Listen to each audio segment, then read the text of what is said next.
ایک پرسکون گاؤں جو دھندلے پہاڑوں کے بیچ چھپا ہوا تھا، وہاں الیاس نام کا ایک بوڑھا گھڑی ساز رہتا تھا۔ اس کی دکان میں ٹک ٹک کرتی حیرت انگیز گھڑیاں بھری ہوتی، دادا گھڑیاں، کوکو گھڑیاں، ریت گھڑیاں، لیکن کاؤنٹر کے پیچھے ایک عجیب چیز چھپی ہوئی تھی جسے کسی نے کبھی نہیں دیکھا تھا، ایک چاندی کی جیب گھڑی جو کبھی نہیں چلتی تھی۔ الیاس نے یہ گھڑی اپنی جوانی میں بنائی تھی، اپنے دادا کے اٹیچی میں ملنے والے خاکوں کی مدد سے، جو اتنے پرانے تھے کہ چھونے سے ہی ٹوٹ جاتے تھے۔ اس گھڑی میں سوئیاں نہیں تھیں، بس اوپر ایک چھوٹا سا بٹن تھا۔ الیاس ہمیشہ یقین رکھتا تھا کہ اس میں کوئی راز چھپا ہے، یہاں تک کہ ایک طوفانی رات جب وہ اکیلا اپنی ورکشاپ میں تھا، اس نے وہ بٹن دبا دیا۔ دنیا پلک جھپک گئی۔ اچانک الیاس نے خود کو اسی دکان میں پایا، لیکن سب کچھ بدل چکا تھا۔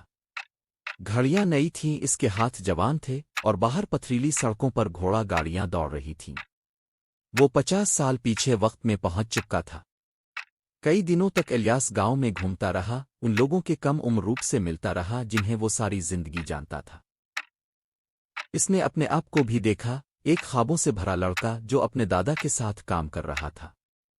الیاس چاہتا تھا کہ وہ اس لڑکے سے بات کرے، لیکن رک گیا۔ ماضی کو بدلنا شاید سب کچھ برباد کر دیتا۔